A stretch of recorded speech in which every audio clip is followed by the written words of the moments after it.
É isso aí, rapaziada. Muito bom dia, boa tarde, boa noite. Bem-vindo a mais um conteúdo aqui no canal Júlio Miguel Neto. Você que está chegando aqui pela primeira vez, seja muito bem-vindo. Você que já está aqui conosco, muito obrigado pela confiança e audiência. Já vai chegando, deixando o seu like. Você também hype nosso conteúdo. Muito importante para o nosso crescimento. Canal do Júlio Miguel Neto com muita novidade, né? Você que está acompanhando a gente aqui. Nós temos agora o quadro Baú Vermelho e Preto, com jogos históricos emblemáticos.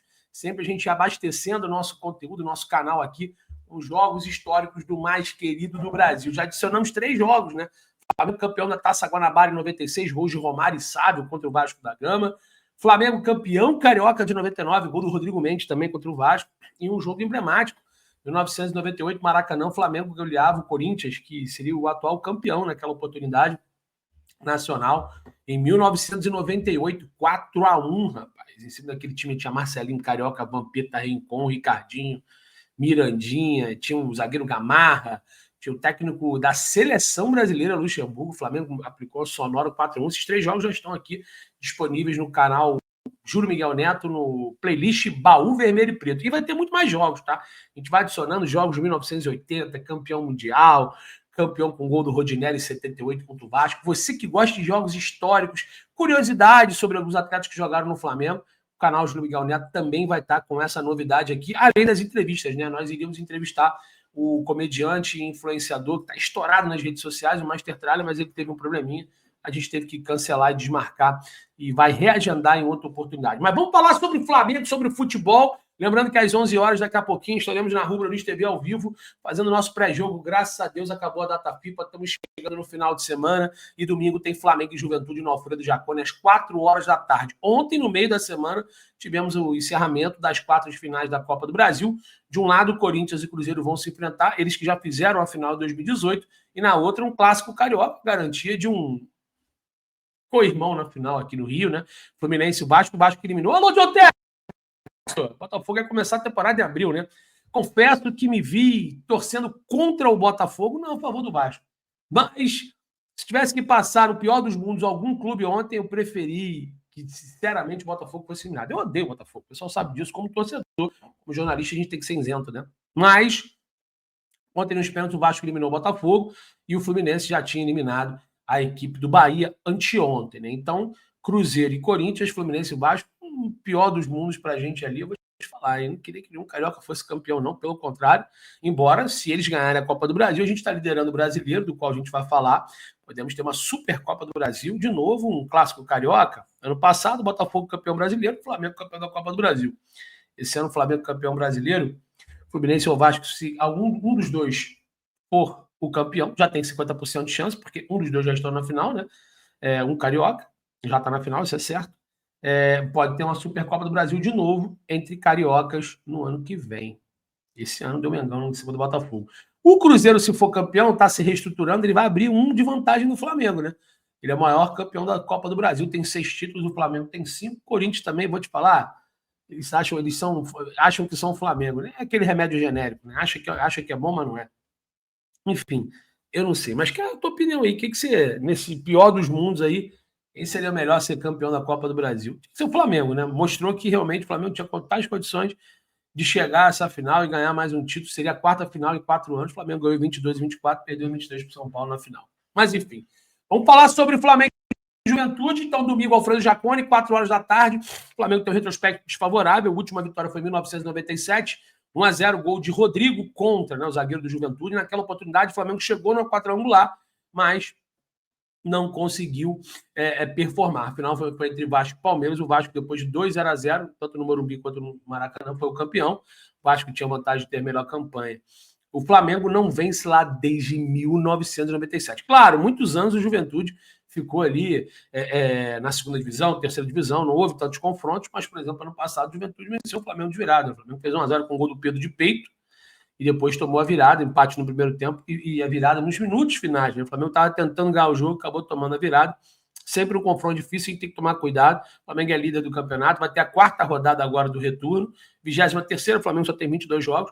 Tem um jogo a cumprir ainda contra o Sport em Pernambuco. Não se sabe ainda se vai ser na Arena Pernambuco ou na Ilha do Retiro. O Flamengo vai para o 4º jogo, não é isso? O Flamengo ganhou o Internacional em Porto Alegre, goleou o Vitória no Maracanã, empatou com o Grêmio no Maracanã, e é isso. Vai para o quarto jogo agora contra a equipe do Juventude em Caxias do Sul. No primeiro turno, sonoro 6-0 Flamengo no Maracanã. E aí o Flamengo pode vir com algumas surpresas, né? Surpresas essas na escalação, o Flamengo já tem alguns desfalques, né? Dúvidas ainda tem nas laterais, Varela com uma pubalgia e Alexandre, que ainda não está 100% recuperado, devem dar lugares a Emerson Royal na direita e Ayrton Lucas na esquerda. Matias Vinha jogou com a seleção uruguaia nos jogos das eliminatórias da data FIFA, deve ficar como opção. Ayrton Lucas está 100% fisicamente, deve ser o titular do técnico Felipe Luiz. No meio-campo, o Flamengo não terá ainda, desfalcando a equipe, chegando em Eric Pulgar, com a recuperação da fratura do metatarso.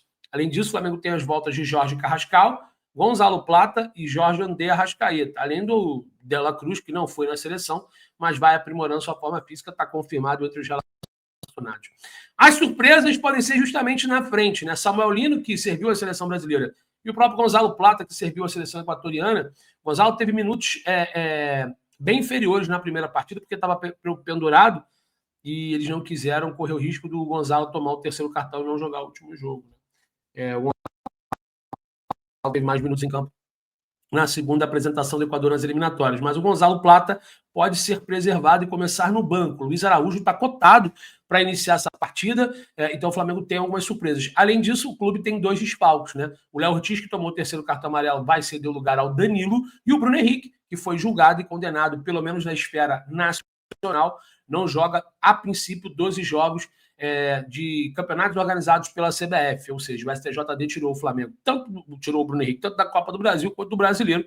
Claro, o Flamengo está fora da Copa do Brasil, então os 12 jogos são referentes ao Campeonato Brasileiro, e o primeiro já vai ser cumprido já domingo, ou seja, menos uma opção ali na frente. A provável escalação do Flamengo: Rossi, Royal, Danilo, Léo Pereira e Ayrton Lucas. Aí há uma dúvida entre Alan e Dela Cruz no lugar do Jorginho, Saul e Jorge André Arrascaeta, que voltou também, foi preservado, não jogou o segundo jogo com a seleção do Uruguai, ele voltou por uma opção uruguaia em conjunto com o departamento médico, técnico, tático e físico do Flamengo, né? E aí a dúvida na direita: Gonzalo Plata ou Luiz Araújo, com chance do Luiz começar como titular. E na esquerda também, devido a ter jogado na altitude, o Everton Cebolinha pode ser titular para esse confronto contra o Juventude, o Samuel Lino e o Plata começando na segunda etapa, Flamengo de Luiz e Cebola. Eu quero a tua opinião, o que você acha sobre isso, né? Tiveram muito tempo de recuperação, esses atletas que tiveram aqui ganharam 4 dias de folga, folgaram na terça-feira também, além dos 4 dias de folga, depois treinaram sexta, sábado, domingo, segunda, folgaram na terça e voltaram ontem às atividades, né? Ontem não, quarta-feira às atividades. Então, o Flamengo nessa sexta-feira, dia 12, começa a sua preparação. Luiz Araújo na direita e Cebolinha podem figurar e ser surpresas na escalação do técnico Felipe Luiz. Na frente, sem nenhuma surpresa, Pedro deve ser o titular, com opções do Wallace, Ian e Juninho, que depois de muito tempo deve ficar no banco de reservas, até pelas negociações de alguns atletas, como o Matheus Gonçalves foi para o Al-Ahly, Michel já tinha voltado a ficar no banco, com a suspensão do Bruno Henrique, é possível e provável que ele fique à disposição, até porque o Léo Ortiz está suspenso, e o Flamengo não tem tantas opções na defesa, a não ser o Cleiton e o Iago, além do João Vitor, né? Inclusive, a dupla de zagueiros para esse confronto deve ser, no banco de reservas, deve ser Iago e João Vitor, cara. O Cleiton tem um pré-contrato que já pode ser assinado, não tem figurado tanto no banco assim. Lembrando que o Flamengo também tem a provável ausência do Jorginho. Com isso, se o Alan foi titular, abre mais uma vaga no banco, o Everton Araújo deve cumprir essa possibilidade ali entre os relacionados. Então o Flamengo vai ter uma garotada interessante, o Juninho pode, depois de muito tempo, figurar no banco de reservas da equipe do Felipe Luiz. O Flamengo ainda não anunciou os relacionados para esse confronto. Tá bom? Outra coisa importante, ontem a gente procurou saber com pessoas ligadas ao futebol do Gerson, houve uma matéria em que um jogador lendário, lateral direito, do Zenit, hoje joga no CSKA, falou que não entende por que o Gerson não joga, né? Ele via jogos do Flamengo e o Gerson ou ele não está conseguindo se adaptar ou ele não quer jogar. Ontem eu conversei com uma pessoa ligada ao staff do atleta que disse que não procede, que ele está sendo oferecido para outros clubes, principalmente ao Palmeiras, né? Teve esse boato, isso não procede, que ele está com dificuldade na adaptação, mas tem um contrato e que ele, em momento nenhum, pediu para rescindir o contrato. Embora é um jogador que, obviamente, tem contrato, mas chama a atenção de outras praças. O Al Ittihad, até na quarta-feira, dia 10, tentou a contratação do jogador, mas não chegou a um acordo com o Zenit, que descarta qualquer possibilidade, nesse momento, de rescisão contratual com o jogador. Rescisão não é a palavra. Agora, se vier uma proposta boa, interessante para o Zenit, que pagou 25 milhões de euros pelo Gerson, o Zenit faz negócio e o Gerson também sai de lá. A adaptação está difícil. Repito, uma coisa, outra coisa, outra coisa. O jogador não pediu rescisão, o jogador entende que está com dificuldade de adaptação, não descarta uma saída, obviamente, mas não pediu para sair com o contrato rescindido ou para time A, B ou C. Isso não existe. Ele não foi oferecido e sugerido a Flamengo, Palmeiras. Pelo contrário, o Al Ittihad fez uma proposta ao Zenit que não aceitou. E o Zenit é assim, tá? Você viu o Robert Renan, que bateu o pênalti ontem na vitória do Vasco? Foi lá, não se adaptou, foi emprestado ao Inter, depois emprestado para o futebol do mundo árabe, né? O Al-Shabaab, se eu não me engano. Agora está emprestado ao Vasco, o Zenit não contou com ele. E o próprio Yuri Alberto, que gastou 25 milhões de euros, né? Para tirar o Yuri Alberto do Inter, o Zenit, e depois rapidamente negociou com o Corinthians, viu que não daria certo e se desfez do atleta. Então, se o Zenit tiver o entendimento que não dá certo e não vai dar certo o Gerson, e vier uma proposta, eles vão vender. Agora, rescisão, isso não foi proposto, até porque o Zenit entende que o valor investido no atleta foi muito alto. Se tivesse um jogador livre, tivesse custado nada aos cofres do Zenit, aí sim, isso poderia ser questionado, porque só por salário alto, você rescinde o contrato, o jogador fica livre, um abraço, você abre mão de pagar um salário alto, o que não é um problema para o Zenit, convenhamos, né? Então, aos 49 do segundo tempo, a tentativa do Al Ittihad, ela existiu, não chegaram a um acordo, mas sim, em janeiro, o Gerson pode voltar ao outro cenário, ou brasileiro, ou europeu, ou árabe, enfim, dificilmente vai cumprir esses 5 anos com o clube russo. A adaptação tem sido muito ruim, mas nesse momento não tem para onde sair, Xará. Já fechou a janela grega, ucraniana, própria russa, mundo árabe, esquece. Então vai ter que cumprir o contrato pelo menos até o final do ano. Há um entendimento também que se a adaptação não for favorável até janeiro, corre o risco de perder vaga para a seleção. A gente sempre falou isso, né? E aí sim, o Gerson poderia estar negociando com outro clube. Mas rescisão, descartado nesse momento, chance zero. Tá bom? É isso, galera. Muito obrigado pela audiência, pela paciência. Deixa o seu like, se inscreva, acione o sininho de notificação. Não deixe de assistir os jogos emblemáticos do Baú Vermelho e Preto aqui no canal Júlio Miguel Neto. Não se esqueça de se inscrever na Rubro-News TV, que é o nosso canal primário, canal de lives. Esse aqui é um conteúdo mais curtinho, com muitas informações. Então é isso. Domingão, Flamengo e Juventude, eu quero a tua opinião. Coloca o palpite aqui no comentário. O que você achou sobre essa do Gerson, hein? Não vai rescindir, mas quer sair em janeiro da equipe russa. E também a provável mudança desse time titular com a entrada de Luiz Araújo e Cebolinha nos lugares de Plata e Samuel Lino preservados por causa da data FIFA. Quero que você comente aí. Tá bom? Então é isso. Muito obrigado pela audiência, pela paciência. E outra coisa, coloca aqui nos comentários algum jogo que você gostaria que eu reagisse, jogo emblemático do Flamengo. Aí a gente vai avaliar. Eu vou dar 3 opções, tá? Flamengo e Atlético Mineiro 1980, gol do Nunes.